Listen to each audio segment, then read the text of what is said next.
Hey guys, how's it going? Today I wanted to show you guys a combo in Magic the Gathering. This combo is called the Enduring Ideal combo, and it's actually a specific deck, the Enduring Ideal deck. And I actually showcased this combo way back in like 10 years ago almost. I uploaded a video to YouTube and using real life Magic cards, and I had all the real life Magic cards back then. I don't anymore, which is why I'm going to show you guys in Magic Online now, since I don't have the cards in real life anymore. I still want to show you guys the combo though because it is a really unique combo and I really like it. And I really like it because I actually played a big part in creating this specific style of combo, and all the other combos, you know, I just net decks and stuff like Hulk Flash or whatever way back then. But this is a combo I'm pretty proud of because I actually devised really the combo pieces here. And yeah, it's really interesting. So basically, Enduring Ideal relies on this card called Enduring Ideal to get out all the enchantments in your deck for free, basically. And I put them in a specific order so that the opponent cannot really react or do anything once you play this combo in this specific order, and it slowly kills the opponent. So it doesn't kill the opponent like on turn 3 or something. It just slowly kills the opponent eventually, which is another thing I really like. I don't like killing the opponent too fast. So yeah, this is a deck here. It has remained largely unchanged since 2010. I think the only addition since 2010 was Chitaxis Probe, and I think that was about it. This is a vintage legal deck, which means that it uses some, you know, it uses some Mox cards, some Lotus cards, but only uses one of those because it's restricted. And it cannot be used in a modern format or legacy format because some of the cards I'm using will be banned in those formats. So yeah, let's begin. I'm going to put down Ancient Spring here. Comes to the, oh, I gotta keep this first. I gotta put down Ancient Spring first, into the battlefield tapped. It's important to have this land because this land can be sacrificed later for 2 mana, and that's going to be very important.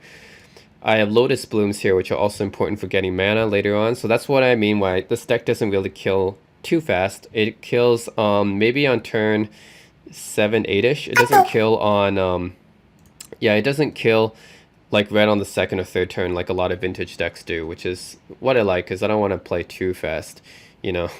Okay, so I'm going to suspend this Lotus Bloom, and I'm going to pass my turn. Also have, you need to have lands that add 1 mana of any color because this being a combo deck, it has a bunch of like black, blue, green cards. No green cards, sorry, black, red, and blue cards. So you're going to need lands that produce like mana of any color to make it faster. So I have City Brass here, but you can substitute this for pretty much any land that can make any color. Like Gemstone Mine is the one I used before. You can also use Forbidden Orchard. It's also good one. And Mana Confluence is another one that just came out recently. It's another land you can substitute for because that's the first turn. Okay. So first turn, suspended Lotus Blooms, played my land. Second turn, I'm gonna remove a suspend counter from my Lotus Blooms, and I put my City Brass. So I have total of actually 2 mana here, 1 blue, 1 mana of any color, and I could sacrifice this one for potentially 2 more mana. And I'm gonna play Pentad Prism, right? I'm gonna add this, and then I'm gonna add another mana. So this has 2 different types of mana on it, which means that this is gonna have 2 charge counters on it. And that's all I have for that. Okay, and this is the third turn. I'm actually going to cycle this, pay 2 life. Street Wraith is important because it allows you to play with basically a 56 card deck. Once you put Jataxian Probe in here, you're basically playing with a 52 card deck, which is important because you really need to get your combo pieces really fast. So Jataxian Probe and yeah, Jataxian Probe and Street Wraith are basically just to cycle through your deck. I'm getting a lot of... Okay, so I'm basically looking for Enduring Ideal. That's the one I'm looking for. So nothing here on turn 2. Okay, so I can play my Lotus Boom now.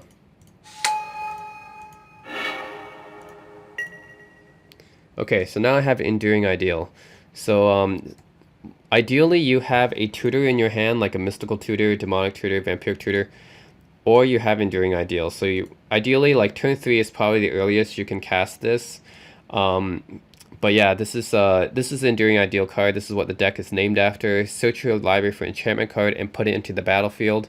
Then shuffle your library. Epic means that you play it automatically every turn, and this is a keyword that wasn't used that often. That's why I have to explain this one a little bit more to you guys. Epic basically means that it plays automatically every turn, but you can't play any more spells. So once you play this, you can't really play any more spells. You have to keep playing cards from your deck.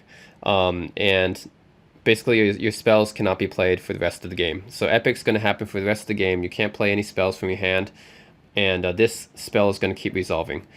Alright, so I'm going to play Seething Song. This one adds more mana, gives me a little bit more mana to play with. Well, actually, first I'm going to sack this for 3, so I can play Seething Song. Okay, so I got 5, and then all I really need is 2 whites now, right? So I'm going to add white and white. So I don't even need to use these mana. This mana is kind of like extra. All I really need is have enough mana to cast Enduring Ideal. So I do so, and so the order of these enchantments, the order which I put them into play is important, and this is kind of some order that I devised by myself, which is what I mean by I kind of created this combo. So first you put in Humility. Humility says all creatures lose all abilities and have base power and toughness 1/1. So that's really important because once you put this into play, all your opponent's creatures and stuff no longer do anything because they lose all abilities, and they can't really kill you because they're all 1/1 as well. Okay, and then after that, you have you're gonna put into play after that Dovescape. Actually, no. First, you're gonna put Dovescape into play. Sorry, this one goes first. Dovescape goes into play first. The reason is because Dovescape prevents the opponent from destroying your enchantments. That's basically that.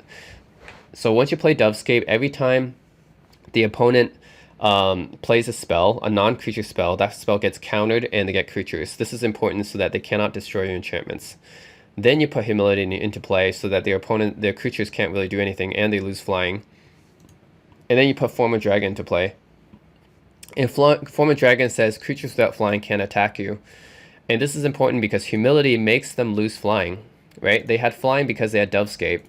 Or all their spells basically create these 1/1 birds, which have flying, but then they lose flying from humility, and which also makes all the other creatures lose all their abilities as well.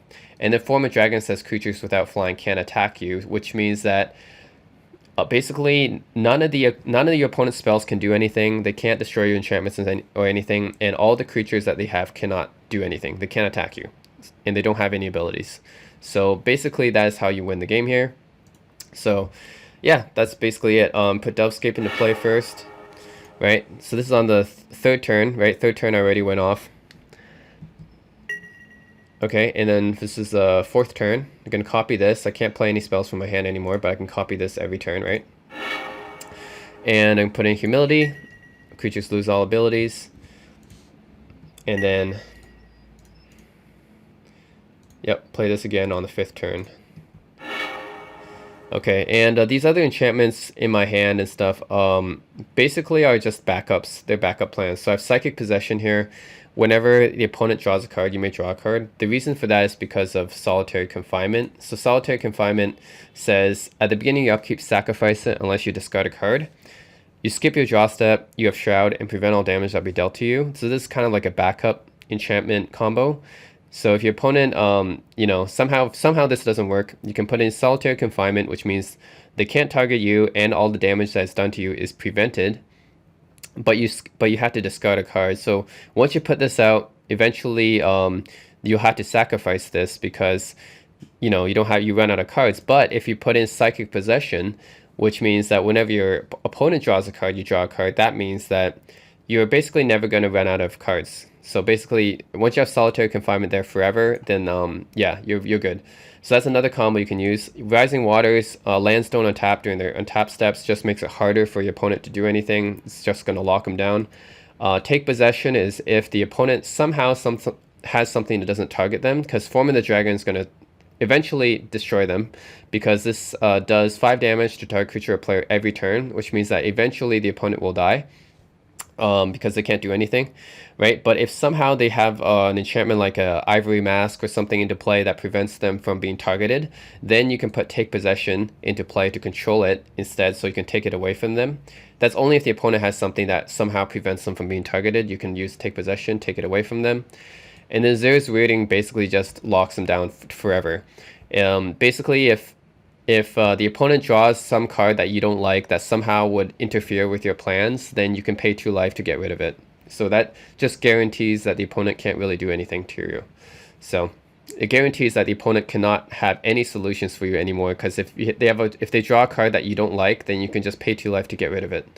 So that's really, really useful as well. So I'm performing Dragon to play. Right, this deals 5 damage, and yeah, eventually you die. So yeah, and oh, you don't have to have Tolarian Academy, but this is just one card I put in as well. It is restricted as well. So yeah, that's basically the Enduring Ideal combo. Turn 3 is probably the earliest you can go off, but yeah, this time I did go off on turn 3. I drew the Enduring Ideal combo. But this is the order you want to have the enchantments in. You want to have Dovescape first, then Humility, then Form of the Dragon, which will slowly kill the opponent by dealing 5 damage. And yeah, each step your life total becomes 5. So I won so fast because it's a solitaire game and I'm targeting myself. But basically, if you have 5 life every turn, it doesn't matter because the opponent can't do anything to you. Like, they can't attack you. Right? Creatures without flying can't attack. They don't have flying because Humility makes them lose flying. And everything that they try to play gets turned into a 1/1 creature without flying that can't attack you. So basically they're screwed. Once you have this 3-card combo, they're screwed. So yeah, that's the Enduring Ideal combo. Basically these 3 cards are the meat of it: Dovescape, Humility, and Form Dragon. You can also have other combos like Solitary Confinement and Psychic Possession, or Zero's Weirding and Rising Waters. A bunch of other combos here, but that's the gist of it. And I can show you exactly all the cards here. 3 Ancient Springs, and I have 3 Ancient Springs here. 4 City of Brass to add 1 mana of any color. 4 Sulfur Vents. These are just the same, similar to Ancient Springs. They can be sacked for 2 mana. And 4 Lotus Blooms, right? For more mana. I have a Chrome Mox. I have Lotus Petal. I can only have 1 of these. They forgot they were restricted, but yeah, you can only 1 Lotus Petal as well. Mana Crypt, which is also restricted. Divining Top, in case you need to shuffle some cards back. Pentad Prism for some extra mana boosting. And then I have Seething Song, which gives me extra mana. Simian Spirit Guide. This is just something a little bit extra for mana if you need it. Form of the Dragon, this is one of the required enchantments for the combo. Jataxian Probe cycles through your deck. Ponder is restricted, but it's basically a deck filter to help you draw your combo. Jataxian Probe is it's a cycling. Brainstorm, it's restricted, but yeah, this is also gets you to your combo faster. Ideally, I would like to have 4 of these, but yeah, restricted to 1. Mystical Tutor, same, gets you your combo. Preordained, same thing, gets you your combo faster. Rising Waters, optional enchantment. Zero's Weirding, optional enchantment. Optional enchantment, optional enchantment. Preordained, same thing. And Vampiric Tutor and Demonic Tutor also to help you search for your combo pieces. Street Wraith cycles through your deck like Jataxian Probe does. Solitary Confinement and Humility, both are combo pieces, and Dovescape, of course. Then you have Enduring Ideal. So yeah, that's the Enduring Ideal deck. It is legal in Vintage only, but it is very fun when it does go off, because this is the combo deck that I'm most proud of making. And yeah, even though I came up with it like 10 years ago, but I think it still can be useful and effective today. If you just play this in real life or you play this in Magic Online, I think some people will be shocked by it. They'll be a little bit surprised, because this combo wasn't that common, I guess, and it's really not as well known as some of the other combos, but it's still very, very fun to play. So that's it. That's the Enduring Ideal deck, and thanks for watching.